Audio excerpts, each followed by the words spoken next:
자, 여러분, 우리가 예를 들어서 이렇게 생각할 수 있어요. 우리 자신의 정체성에 대한 문제를 생각해 봅시다. 우리 그런 얘기 하잖아요.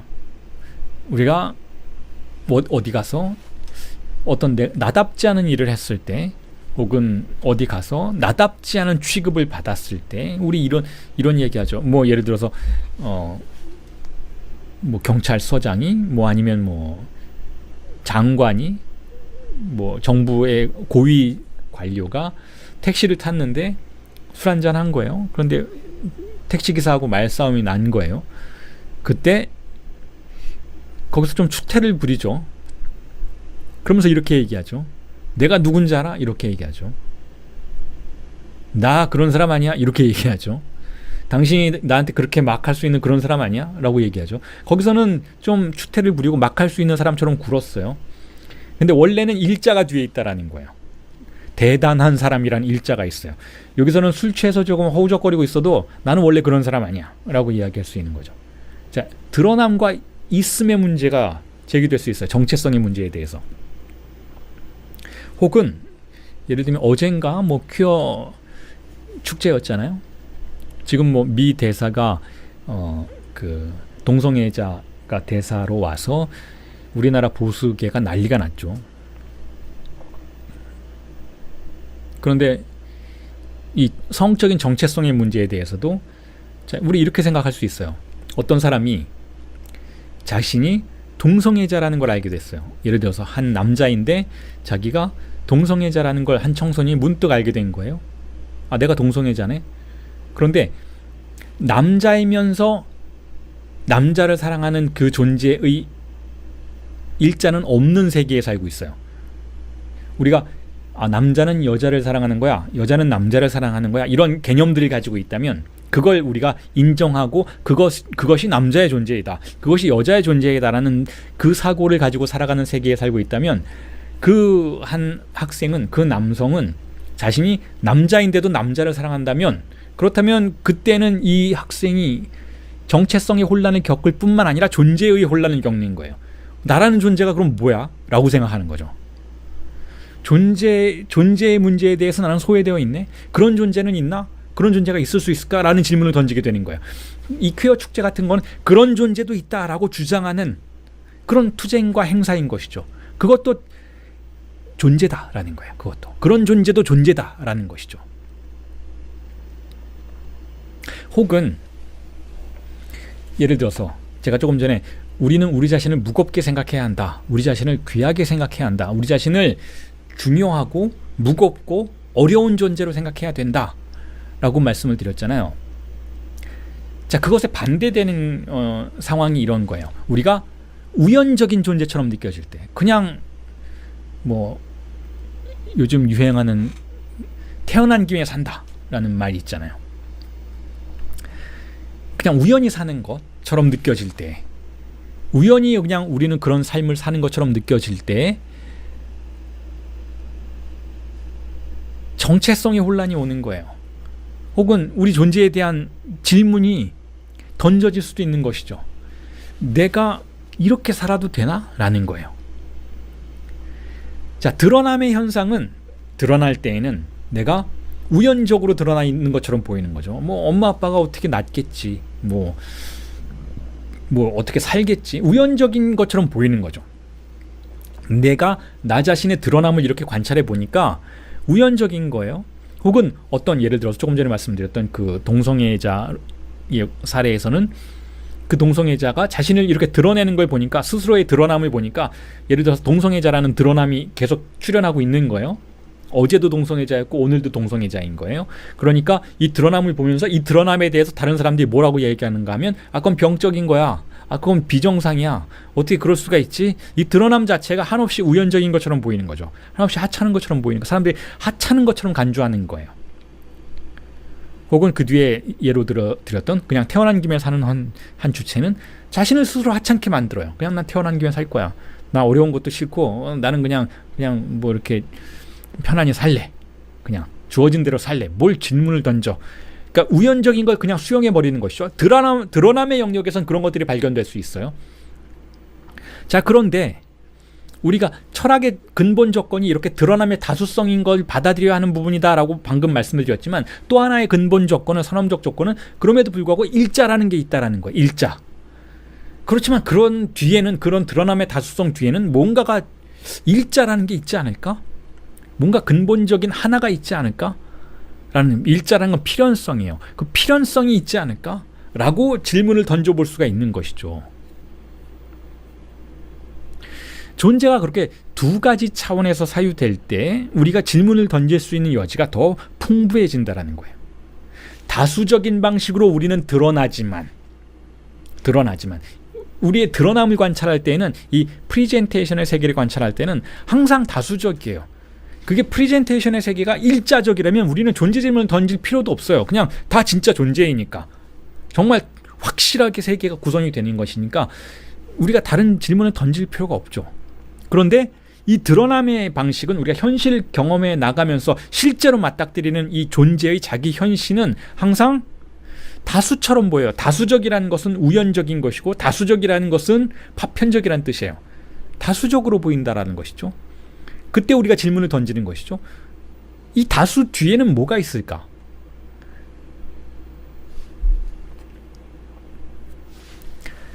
이런 도식으로 여러분들이 사고해 보실 수 있을 것 같습니다.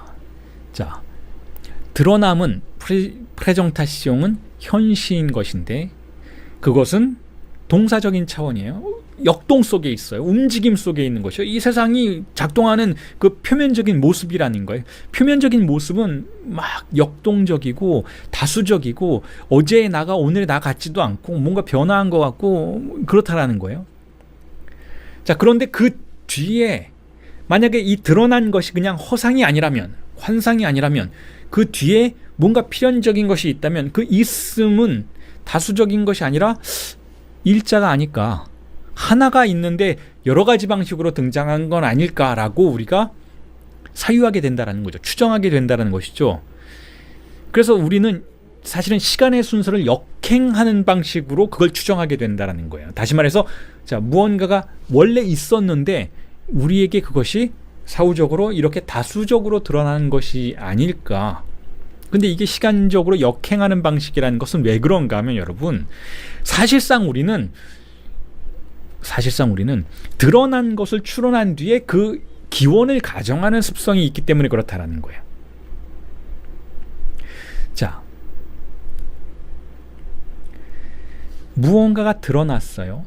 그리고 드러난 것의 결과로서 우리는 그 뒤에 있는 무언가를 추정하는데, 근데 추정하는 방식은 이런 거예요. 시간을 역행해서 무언가가 원래 있었고 그것이 이렇게 다양한 방식으로 드러난 것은 아닐까.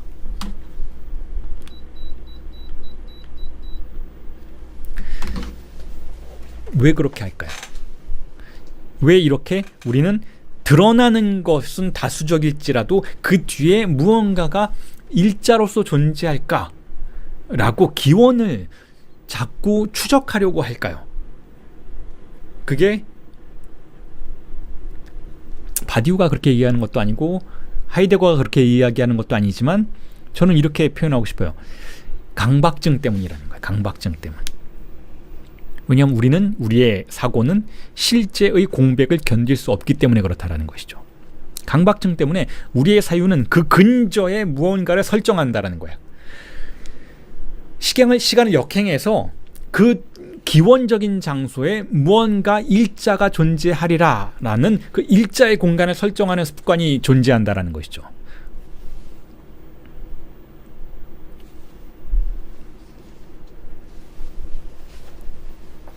그걸 제가 사유의 강박증이라고 불러요. 사유의 강박증. 그리고 그게 바로 플라톤을 비판할 때 대부분의 20세기의 철학자들이 표현하는 방식이기도 하죠. 플라톤의 철학이 뭐예요, 여러분? 플라톤의 철학을 그렇게 단순하게 환원시키면 안 돼요, 여러분. 단순하게 환원시켜서 플라톤은 바보 같다, 플라톤은 강박증자다, 플라톤은 뭐 그렇다 라고 이렇게 단순화시키지 말아야 하지만, 플라톤을 보다 풍부하게 읽어야 결국 우리가 거기서 사유의 여행 속에서, 여정 속에서 끌어낼 수 있는 가치 있는 것들이 우리에게 자신을 드러낼 테지만, 자, 그럼에도 불구하고 20세기의 많은 프랑스 철학자들이 플라톤을 격렬하게 반대하고 공격했어요. 왜냐하면 플라톤은 일자의 철학자이니까. 플라톤은 표면의 세계에서 다수성들이 등장하는 것을 견디지 못하고 그 다수성 뒤에 이데아를 가정했던 존재이니까 결국 일자의 권력을 형성해내는 강박증적인 사고를 보여주었던, 그리고 그걸 완성했던, 그리고 그것을 20세기까지 이어지는 서구 철학의 수천 년간의 철학에 강제했던 인물로서 결국 때론 눕혀야만 하는 철학의 적으로서 가정했었다라는 거죠. 20세기 철학이 그랬어요, 여러분. 심지어 20세기에는 예를 들어 미셸 푸코도 그렇고 들레즈도 그렇고 리오타르도 그렇고 락강도 그렇고 철학을 죽이기 위해서 철학을 했던 철학자들의 시기라고 이야기될 수 있을 정도로 이 우리가 전통적으로 철학이라고 말했던 그 일자의 개념을 중심으로 구성된 존재론을 공격했던 철학사의 시기라고, 포스트 모던을 그렇게 부를 수 있는 것이죠. 그 논리에 따르면, 그리고 락강도 그렇게 생각을 하고, 그 논리에 따른다면 이 플라톤처럼 표면적인 다수성들을 그대로 놓아두지 않고 그 뒤에 아니다, 일자가 존재할 거다라고 기원을 설정하는 이러한 철학은 결국 타자의 주입상스가 존재한다라는 사실을 받아들일 수 없는 강박증적인 남성적 태도라는 거예요. 타자의 주입상스라는 건 결국 실제인 것이죠. 카오스인 것이죠. 이 카오스를 받아들이지 않으려고 했던 강박증적 태도가 바로 플라톤 철학의 근본이라는 거예요. 그 플라톤 철학의 정체성이라는 것이죠. 그래서 그 20세기 철학을 그 플라톤에 반대하고 헤겔에 반대했던 그 일자의 철학에 반대했던 그 20세기의 철학을 포스트 모더니즘이라고도 부르지만 소피스트들의 세계라고도 부르고 히스테리적 철학의 세계라고도 부르죠. 히스테리증자들의 세계. 히스테리증자들은 카오스를 수용하는 사람들이에요. 오히려 카오스를 적극 도입함으로써 현재를 지배하고 있는 일자적인 권력들을 붕괴시키고 새로움을 만들어내려고 하는 예술가들의 철학적 세계인 것이죠. 예술가적 철학자들의 세계인 것이죠. 자, 그런데 제가 조금 전에 말씀드렸던 것처럼 플라톤을 그렇게 단순하게 읽을 필요는 없다. 물론 그렇게 읽어서 20세기 후반의 철학이 상당한 성과를 가져온 건 사실이에요. 철학의 역사를 한 단계 도약시킨 건 사실이죠. 그래서 바디우가 그 시기를 위대한 소피스트들의 세계라고 부르는 것도 사실이죠. 자, 하지만 플라톤을 그렇게 어떤 일자를 주장하는 강박증자로 환원시키기에는 거기에 너무 많은 이야기들이 숨겨져 있고 너무 많은 이론적인 여로들이 다양한 사고의 풍부한 가능성들을 제공해 준다는 거예요. 그렇기 때문에 그렇게 플라톤을 단숨에 폐기시켜버릴 수는 없는 문제라는 것이죠. 왜냐하면 결국 우리가 현실의 그 드러남의 세계, 존재가 드러날 때 우리에게 보여주는 그 다수성들의 구조를 견디지 못하고 이 우연성들, 이 파편성들을 견디지 못하고 그 뒤에 기원적으로, 사후적으로 생각하는 것이기는 하지만 그 뒤에 기원적으로 일자를 가정하는 이러한 태도가 결국은 사유의 조건 그 자체라는 거예요. 이런 구조가 없으면 우리는 사유를 할 수가 없다라는 것이죠. 그러니까 플라톤을 부정하는 건 사유의 구조 자체를 부정하는 것이나 다름이 없다라는 거예요. 사유의 구조가 그렇게 일자와 다수의 상호적인 관계 속에서 작동하는 것이다라는 거죠. 그래서 바디우가 지금 이 성찰 1의 첫 번째 문장으로 일자와 다수는 존재론의 선엄적 조건이고 근본적 조건이고 그것 없이는 사유가 불가능하다라고 이야기하는 거예요. 그 대신 순서를 좀 바꿔보자는 거죠. 순서를. 다수성이 출현한 뒤에 일자가 출현하는 것으로 우리는 가정해 볼 수도 있다라는 거야. 혹은 일자를 존재로서 생각할 필요도 없지 않을까라는 제안을 지금 바디우가 슬금슬금 하기 시작하는 것이죠. 2부에 가서 여러분들과 함께 살펴볼 그 칸토의 이야기, 집합론의 이야기들을 전개시키기에 앞서서 바로 앞에서 그 이야기도 다시 한번 할 거예요. 우리의 사유가 작동하려면 일자라는 기능이 존재해야만 한다라는 것이고 그걸 폐기시킬 수가 없다라는 거예요. 그걸 폐기시키는 순간 사유가 정지되고 사유가 정지되면 조현병의 세계예요. 그래서 바디우는 이렇게 플라톤의 이 강박증적인 태도를 넘어서기 위해서 오히려 더 강박증자가 되려고 한다는 이 역설적인 전략을 취하고 있다는 거죠. 바디우 말고 그 바디우의 시대를 살았던 다른 많은 철학자들은 이 플라톤과 헤겔의 일자의 철학, 강박증적인 철학, 남성적인 철학을 넘어서기 위해서 여성적인 구조를 불러들여 왔어요. 히스테리증자적 담화의 구조를 불러들여 와서 그 안에서 예술가와 같은 태도로 철학을 붕괴시켜 나갔던 거죠. 자, 그런데 거기에 대해서 바디우는 반대함으로써 어떤 태도를 취하는가 하면 이 플라톤의 남성적 강박증의 태도를 붕괴시키고 한 발짝 더 나아가기 위해서 오히려 더 남성적이 된다라는 거예요. 오히려 더 강박증적인 태도를 취한다라는 거죠. 오히려 더 집요한 수학의 영역 안으로 들어가서 강박증이 붕괴되는 논리를 따라가려고 한다라는 거예요. 그러니까 여러분, 우리가 어떤 일자의 질서를 붕괴시키기 위해서는 두 가지 태도를 취할 수 있다고 생각해요. 첫 번째 태도가 히스테리적 태도예요. 즉 다양성을, 다수성을 찬양하고 그 혼란을 그대로 수용함으로써 그 안에서 무언가가 다시 생산될 수 있는 영역으로 나아가는 것. 히스테리적 태도인 것이죠. 이게 전형적으로 20세기의 포스트 모던 철학자들이 취했던 태도들인 것이죠. 자, 그런데 이 일자의 권력을 붕괴시키는 두 번째 선택지도 있어요. 그게 바로 우리가 흔히 증상적인 차원에서 강박증자들을 관찰할 때 발견하게 되는 태도인 것이죠. 강박증자들은 어떻게 하는가 하면 오히려 더 질서를 아주 정교하게 세워나가죠. 더 정교하게 질서를 만들어 나가요. 강박증자들은 그게 뭐가 나쁘냐라고 생각할 수 있잖아요. 뭐 자신의 삶을 막 질서화시키고 통제시키고 자신의 삶을 통제시키는 방식으로 카오스가 존재하지 않는 것처럼, 그런 건 있을 수 없는 것처럼, 혼돈이란 내 인생에는 있어서는 안 되는 것처럼 완전히 철저하게 더 통제하는 사람들이 왜 병원에 갈까요? 그 강박증이 붕괴되는 지점과 만나기 때문에 그래요.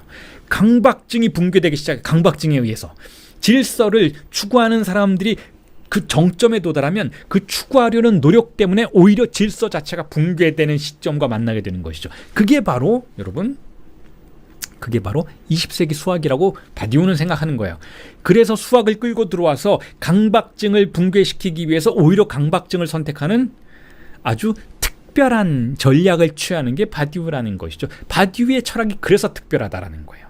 바디우의 철학은 일자의 철학 혹은 강박증의 철학을 동의하지 않아요. 플라톤을 동의하지 않아요.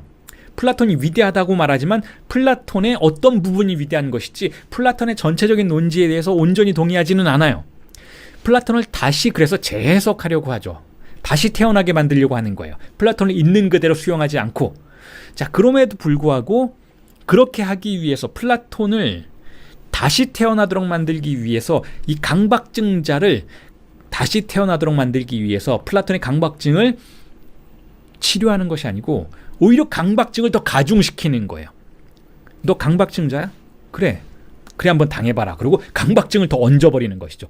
그렇게 함으로써 붕괴되는 지점을 찾아 나가려는 것이죠. 자, 그래서 바디우의 철학이 독특하다라는 것이죠. 강박증을 강박증으로 돌파해 나가려고 하는 시도를 보이는 것이니까. 자, 그래서 다시 돌아와서 일자 존재와 다수의 문제를 읽어드리면서, 자, 이 있음과 드러남의 문제, 그리고 사유의 조건이 왜 다수와 일자인가에 대한 이야기를 바디우가, 자, 본문에서, 존재와 사건의 본문에서 바디우가 어떻게 이야기하는지, 성찰 1에서 어떻게 이야기하는지를 설명을 드리겠습니다. 바디우가, 자, 사유가 작동하려면 다수만 있어서는 안 된다. 일자도 있어야 한다. 그리고 사유가 작동하려면 일자만 있어서는 안 된다. 다수도 있어야 한다. 이 일자와 다수의 관계를 설명하는 부분을 읽어드리겠습니다. 자, 이렇게 이야기하고 있어요. La réciprocité de l'un et de l'autre est certes l'axiome inaugural du discours philosophique. Que Leibniz énonce excellemment. Ce qui n'est pas un être n'est pas un être. 번역을 하면 이렇습니다. 하나와 존재 사이의 상호성은 분명 철학적 담론의 창립적 공리로서 라이프니츠는 이를 하나가 아닌 것은 또한 존재가 아니다 라는 말로 탁월하게 표현하고 있다라는 거예요. 자, 철학의 출발점에서 일자가 있었다라는 거예요. 철학의 출발점에서 일자가 있어야만 철학이 출발할 수 있었다라는 거죠. 그리고 일자는 철학의 출발점일 뿐만 아니라 만약에 철학이 사유에 대한 탐사라면, 인간의 사유에 대한 탐사라면 사유의 조건을 말하는 것이기도 하다라는 거예요. 일자가 없으면, 이 하나라는 개념이 없으면 사유 자체가 작동하지 않는다라는 거죠.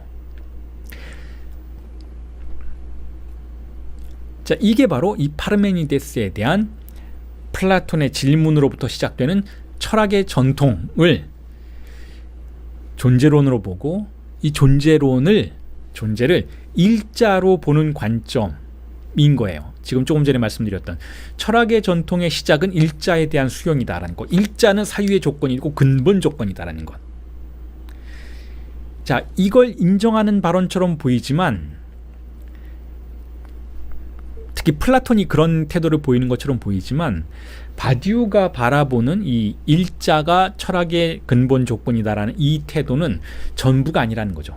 플라톤의 텍스트를 바디우는 우리가 함께 읽을 것을 제안하면서 파르메니데스 편에서 보여주는 이 플라톤의 발화의 태도가 분명히 망설이고 있다, 결론을 내지 못하고 있다라고 언급을 하고 있어요. 자, 그런 부분을 집중함으로써 플라톤을 일자의 철학으로부터 구해내려고 하는 거죠. 플라톤이 일자에 매몰된 사람이 아니다라는 거예요.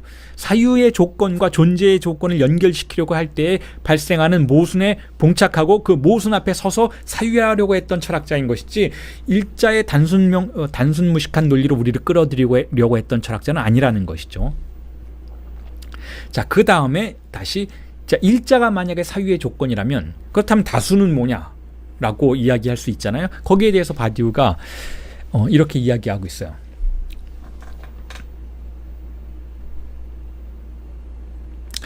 Car si l'être est l'un, il faut en venir à poser que ce qui n'est pas un, soit le multiple, n'est pas.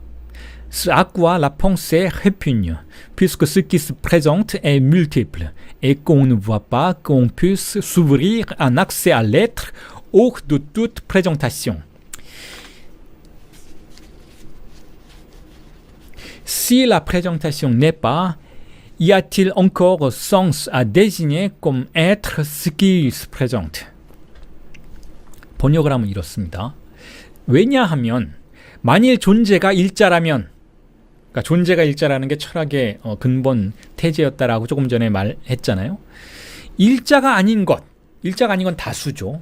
다수는 존재하지 않는다고 가정하게 되기 때문이다. 그런데 사유는 이러한 가정을 거부한다라는 거예요. 우리가 제대로 멀쩡하게 생각하는 사람이라면 다수가 존재하지 않는다라고 생각할 수 없다는 거죠. 왜냐하면 현시되는 것은 다수이기 때문에, 우리가 삶을 살아가면서 마주치는 모든 존재의 드러남은 다수적이라는 거예요. 이거 다 환상이냐? 아니라는 거죠.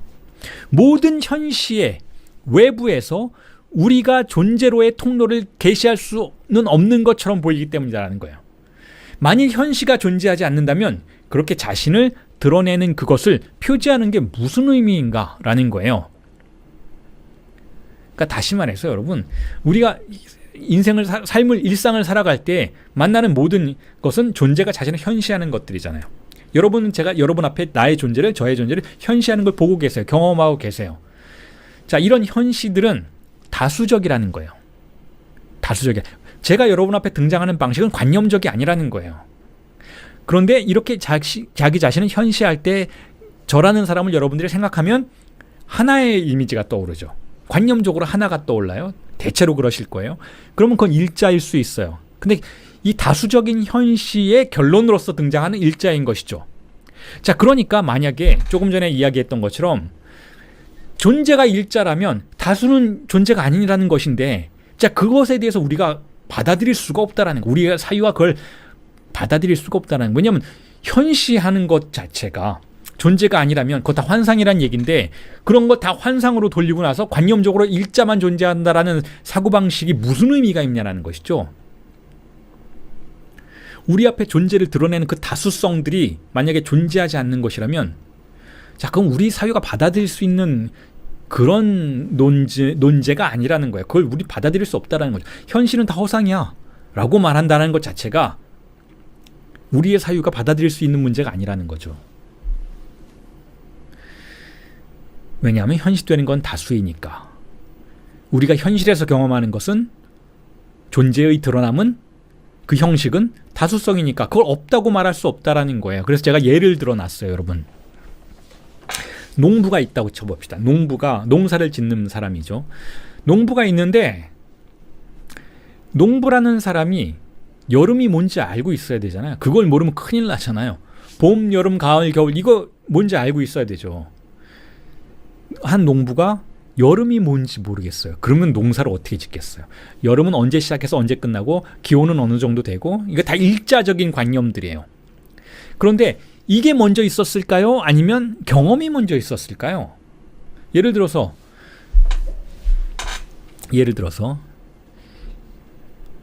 조금 전에 말씀드렸던 것처럼 존재가 일자다라는 가정을 하게 되면 이렇게 돼요. 자, 여름이라는 존재가 있다는 거 분명히 알고 있어요. 여름 있어요.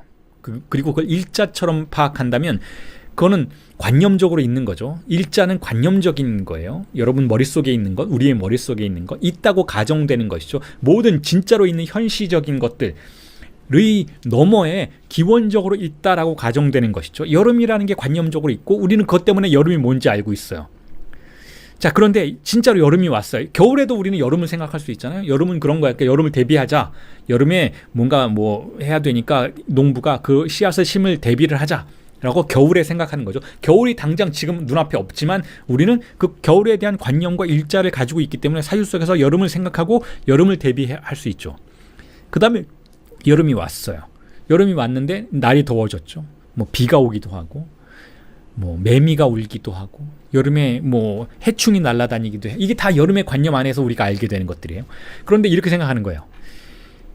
여름이라는 일자는 있는데 그 여름이라는 현실의 경험이 다수적으로 등장하잖아요.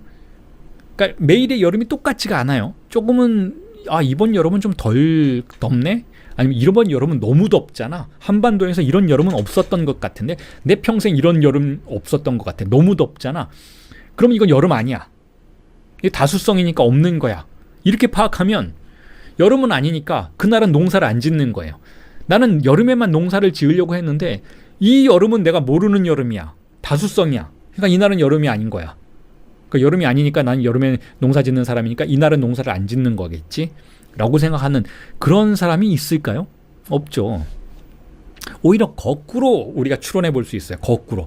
그냥 살다 보니까 어떤 계절이 계속 반복적으로 더운 거예요. 예를 들어서 6월이 되니까 왜 이렇게 덥지? 그러니까 6월이라는 것도 좀 그렇고, 자, 이 시기쯤 되니까 이게 날씨가 더워지네. 근데 1년이 지났어요. 근데 또 똑같은 시기가 되니까 또 날씨가 더워지네. 10년, 20년 경험하다 보니까 틀림없이 이 시기가 되면 날이 더워지는구나. 근데 그것이 더워지는 방식은 다양해요. 장마가 지기도 하고 또는 장마가 안 지기도 하고 어쨌든 여러 가지 방식으로 다양한 방식으로 자 그것들이 우리에게 등장을 하죠. 또는 그 현실 자체는 어느 정도 일관성을 갖는다 해도 그걸 만나는 방식이 다양해요. 예를 들어서 부모님 때에는 농사를 졌기 때문에 그 여름이 굉장히 중요한 시기였지만 자 그 자식 때에는 농사가 직업이 아니게 되었어요. 다른 직업을 갖게 되었어. 그러니까 그 여름은 한가한 시기예요. 이 사람에게는 농사를 짓는 그 아주 그냥 힘든 시기가 아니고 휴가를 떠나는 시기예요. 그러니까 다른 방식이죠. 그러니까 그 여름은 또 다른 방식으로 자신은 현시해요. 그 다른 사람에게는 현실은 그렇게 다수성인 것이죠. 하지만 우리는 그 여름들을 경험해 보고 나서 추론적으로 여름이라는 일자가 있구나 라고 생각하게 되는 거예요. 자, 그러면 이건 결과로서 등장하는 일자인 것이죠. 그러니까 우리는 여기서 여름이 자기 자신을 현시하는 그 다수적인 것에 대해서 그건 다수성이니까 없는 거야 라고 말할 수는 없다라는 거예요. 거기에 대해서 우리가 이 일자는 여름이라는 건 있는데 경험적으로 등장하는 그 다수적인 경험은 없는 거야 라고 말할 수 없다라는 것이죠. 그럼 무슨 의미가 있냐는 거예요. 그런 관념이. 그런 관념론 안에 우리가 들어가면 도대체 우리가 그 현실을, 그 다수성을 살 의미가 뭐가 있냐는 것이죠.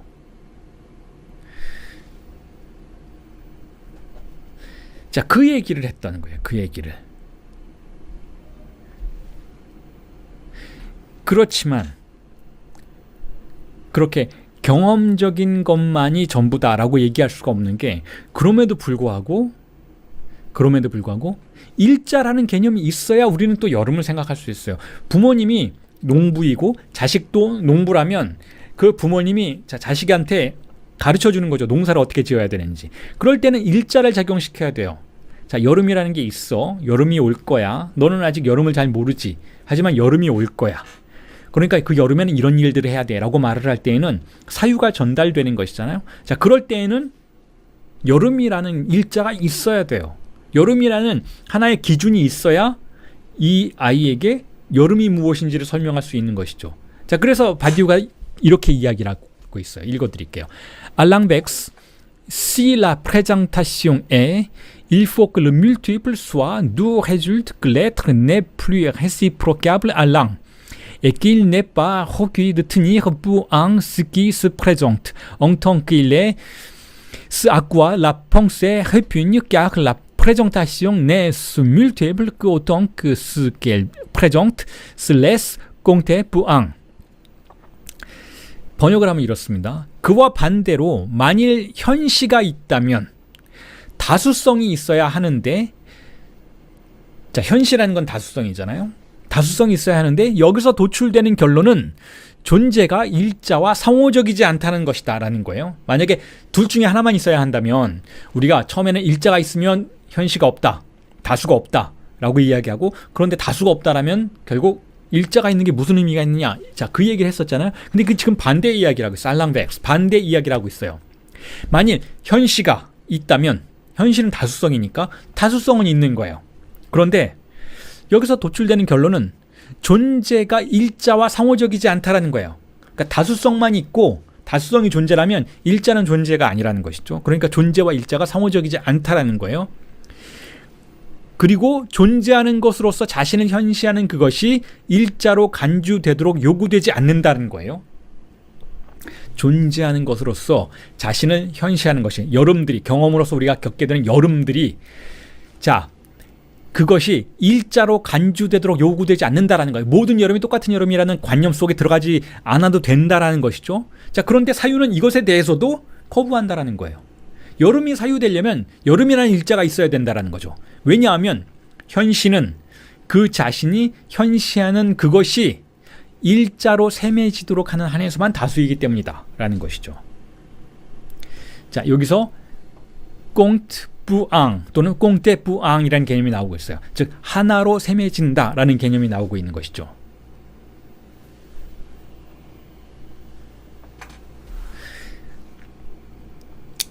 무슨 뜻인가 정리해드리면 이렇습니다. 우리의 사유의 조건은 일자를 필요로 한다라는 거예요. 어떻게든. 그리고 우리의 경험의 조건은 존재하는 모든 것들을 다수적으로 경험한다라는 것이죠. 우리가 만약에 다수성 안에서만 경험을 하게 되면 그 경험하는 것들을 사유할 수가 없어요. 매번 여름이 찾아와도 여름에 대해서 사유할 수가 없어요. 그리고 다른 사람들과 소통할 수도 없어요. 자기 자식에게 여름에 농사를 어떻게 짓는지 알려줄 수가 없어요. 사유를 전달할 수가 없어요. 지식을 전달할 수가 없어요. 공동체가 구성이 될 수가 없어요. 일자가 필요해요. 하지만 일자만 간주하게 되면 우리는 모든 경험들을 무시하게 되고 모든 경험들의 존재를 허상으로 보게 되고 경험 자체를 부정하게 되어서 관념 속에 매몰될 수밖에 없는 것이죠.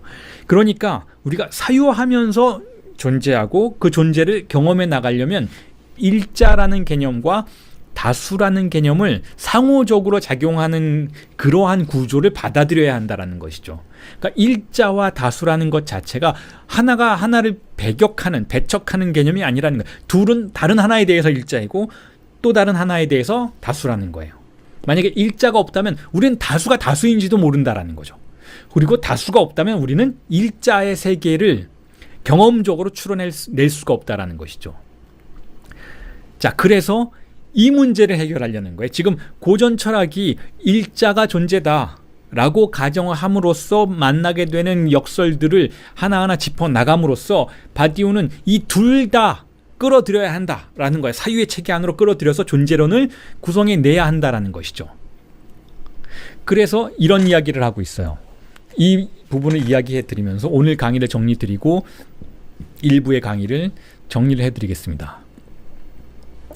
L'un n'est pas Il n'est cependant pas question de céder sur ce que Lacan épingle au symbolique comme son principe. Il y a de l'un. 번역하면 이렇습니다. 일자는 존재하지 않는다. 그럼에도 이것은 락강이 상징계에 관하여 규정한 것으로서 일자적인 것이 있다라는 원칙을 포기하는 것은 아니다. 갑자기 락강 불러드리고 있죠. 그러면서 이렇게 이야기를 한 거예요. 자, 바디우가 이야기하고 있어요. 일자는 존재하지는 않는다라는 거예요. 일자는 존재가 아니다라는 거죠. 자, 이건 고전 철학에 대한 반론이에요. 일자가 있다, 존재하는 건 유일하게 일자다라고 이야기했는데 그렇지 않다라는 거예요. 일자는 존재하지 않는다. 자, 그렇지만 덧붙이고 있죠. 미스테리한 방식으로. 그걸 또 이 샘물결 판본에서는 잘못 번역을 했더라고요.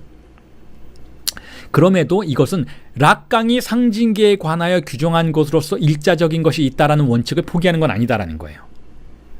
그러니까 락강이 상징계에 관하여 규정한 것으로서 일자적인 것이 있다라는 것을 여전히 수용하는 태도라는 거죠. 일자적인 뭔가가 있다라는 걸 바디우가 인정한다라는 거예요. 바디우는 지금 일자는, 하나는 존재는 아니다라고 얘기해요. 고전 철학이 그렇게 이야기를 했지만 거기에 대해서는 동의하지 않는다라는 거예요. 자, 그렇지만 일자 개념은 포기하지 않는다라는 거죠. 왜냐하면 락강이 상징계의 작동 원리로서 일자를 설정했던 것을 수용하고 있으니까. 그러니까 일자는 존재는 안 하지만, 일자가 없지만 일자의 기능이 있다라는 거예요. 그리고 그 일자의 기능을 다루는 사유의 한 분야가 바로 락강의 상징계 개념이라는 거예요. 그리고 여러분 이제 떠올려 보세요. 조금 전에 제가 피지스라는 고대 그리스의 개념에 대해서 설명을 드렸던 부분을 떠올려 보세요. 그리고 오늘의 결론처럼 제가 말씀을 드릴게요. 자, 하이데거가 그 피지스의 개념 설명하기 직전에 뭐라고 했어요? 존재는 말씀 안에 있다는 거예요. 말씀 안에 없으면 존재가 아니라는 거죠. 그리고 그 다음에 제가 뭐라고 설명을 드렸어요? 존재는 드러남과 맞닿아 있다는 거죠. 존재만 있고 드러남이 없으면 이건 존재가 아니라는 거예요. 드러남만 있고 존재가 없으면 이건 허상이라는 거죠. 두 개가 같이 있어요. 존재와 드러남. 존재는 자신을 드러냄이에요. 이 말로써 존재를 규정할 수 있어요. 존재는 드러나야 하는 것인데 어떻게 드러나는가? 말씀 속에서 드러난다라는 것이죠. 그러니까 말씀의 개념과 존재의 개념은 붙어 있는 거예요. 그런데 어떤 말씀인가 하면 말은 어떻게 존재를 드러내는가 하면 바로 일자의 기능을 통해서 존재를 드러내게 된다라는 것이죠. 그러니까 일자는 존재는 아니지만 존재의 드러남의 조건이에요. 자, 그런 의미에서 존재론은 바로 일자와 다수의 이 두 개념을 함께 아우르면서 구조를 형성해냄으로써만 구성될 수 있는 학술적 범주라는 것이죠. 존재론은 일자와 다수를 모두 필요로 한다는 거예요. 한쪽을 버릴 수가 없다는 것이죠. 그게 바로 존재론의 규정이고, 바로 그것을 설명하기 위해서 바디우가 존재론의 선언적 조건으로서 일자와 다수를 설정해 놓고 지금 설명해 나가고 있는 것이죠. 자, 여러분 10주간 그리고 격주로 했기 때문에 20주의 긴 시간 동안 저와 함께 알랑 바디우의 존재와 사건의 서문을 함께 읽어보셨습니다. 여러분들은 제가 처음에 이 강의를 시작할 때 여러분들의 삶에 이 존재와 사건이라는 텍스트가 사건처럼 기능했으면 좋겠다. 그리고 철학함이라는 것은 결국 자기 자신의 존재를 변화시키는 것이고 우리는 그걸 믿는 사람들이다. 함께 믿는 여정으로 나아가자라는 설명을 해드렸던 걸 기억을 하셨을 거예요. 얼마나 제 강의가 여러분들의 삶을 변화시키는 욕망의 원인이 되었을 수 있었는지는 모르겠습니다.